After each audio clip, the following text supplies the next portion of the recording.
This week, Premier League clubs voted against a ban on loaning clubs under the same ownership group. For example, Newcastle dealing with Al Hilal.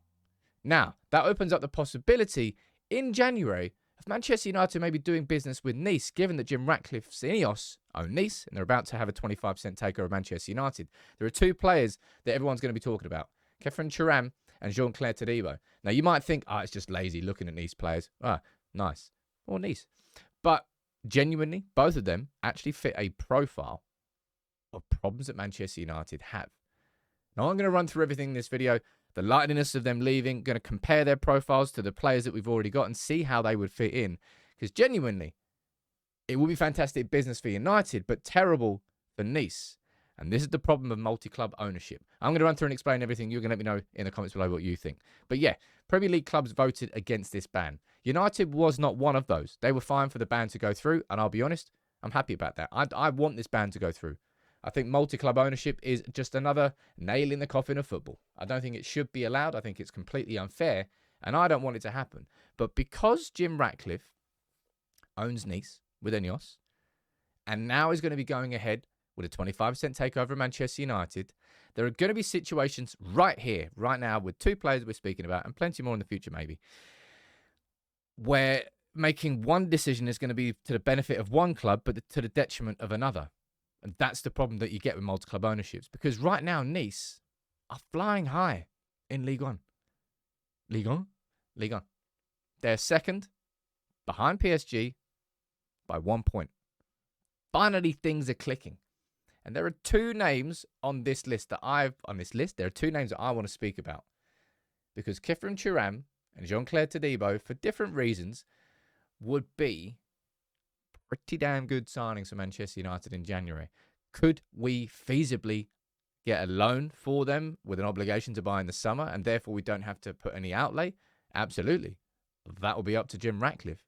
He would have to take the scorn of Nice fans, but it will be to the benefit of Manchester United. My gut tells me he wouldn't do it. I think it would be a bit of a mad move, really. But what if he did? What if he did? Because Clair Todibo, right, we're not just randomly pulling this name out of the hat now. Okay, Clair Todibo was heavily linked with the move to Manchester United in the summer because he is exactly the profile of a centre-back that we need in this club. Someone who's athletic, someone who can defend in one-on-one situations, can defend wide, can defend the channels, can defend in a high line. But because the Maguire move fell through, so did any pursuit of Clair Todibo. And was it Benjamin Pavard and Tapsoba from Bayer Leverkusen, who's going to have a fantastic season, by the way. But taking a look here at Clair Todibo's profile, you can see where his strengths lie, all right? I don't really need to tell you this. Successful take-ons. That's quite impressive. Passes attempted up there in the 90th percentile, and tackles, 95th percentile. They're the three strongest aspects of his game. But in terms of what sort of defender he is, the weaknesses of Harry Maguire, we know what they are. And I don't think they will ever go away.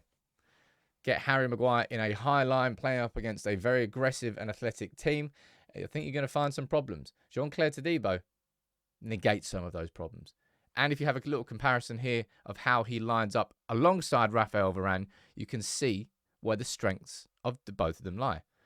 Clair Todibo, significantly more interceptions, but just actual overall defending compared to Raphael Varane. Raphael Varane is the green plot, and Todibo is the red one.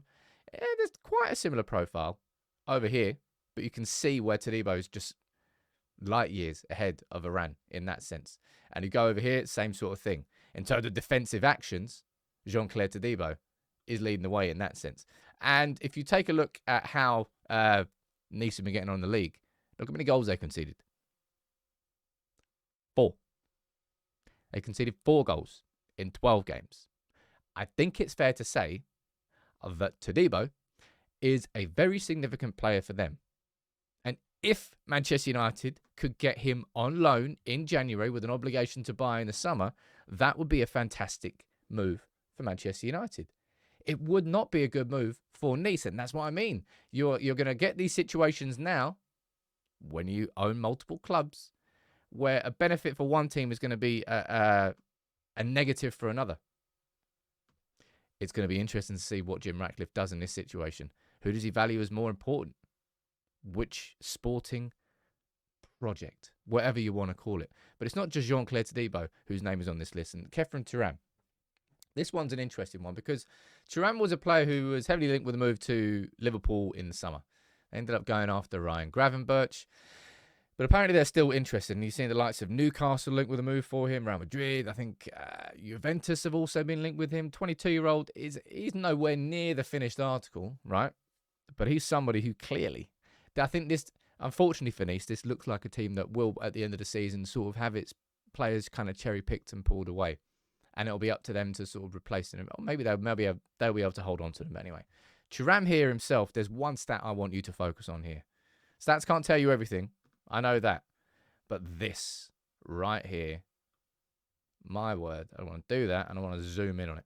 Progressive carries, he's in the 98th percentile of all midfielders over the last 365 days. Successful dribbles, take-ons, he's in the 95th percentile. Khephren Thuram is a ball progressor. He is a ball carrier. And if I'm going to say there's one thing that, and I've already said on the last shows, there's one thing that this midfield is missing, it is any sense of a ball carrier. Christian Eriksen, good at progressing the ball, but it's progressive passing, finding a teammate. Scott McTominay, he's basically allergic to it. It's just not how he plays. He doesn't want to receive the ball from deep and run forward. He's good at sort of bringing the ball. But Scott McTominay is not good at bringing the ball forward. Christian Eriksen is not good at bringing the ball forward. And Casemiro, he doesn't do that either. We do not have that athletic midfielder who can do that. Comparing Thuram here on the graph perspective, alongside Eriksen, you can see where he's just dominant. Progressive carries, successful take-ons, touches in the attacking penalty area. Just everything apart from assists, passes attempted. You go down there with Scott McTominay. And yeah, it's kind of night and day. This dude, one second there, wrong one. Got about 400 windows open. You could absolutely see coming into Manchester United and being a ball progressor, actually carrying and dribbling the ball. It's such a basic thing. But we've been starved of having any midfielder capable of doing that. And that's probably why a lot of people are excited about the idea of Kobbie Mainoo coming back in. Because Kobbie Mainoo does have that in his locker. He can progress the ball at his feet. He doesn't need a pass. He can, like Thuram, dribble it up the pitch 10 yards. It's such a fundamental of modern... Well, it's a fundamental of football in itself. But the way that the modern game has gone, that powerful central midfielder who can drive forward 15 yards just on his own, spotting space and running into it, we don't have that. It's a big reason why we struggle to bring the ball out from the back.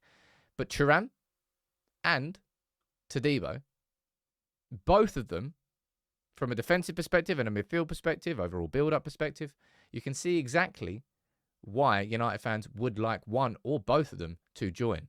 And I can see exactly why Jim Ratcliffe is now going to face a tough sort of decision. And you know what? Enough about what I want to take from Nice. Nice, we'll make this a fair trade.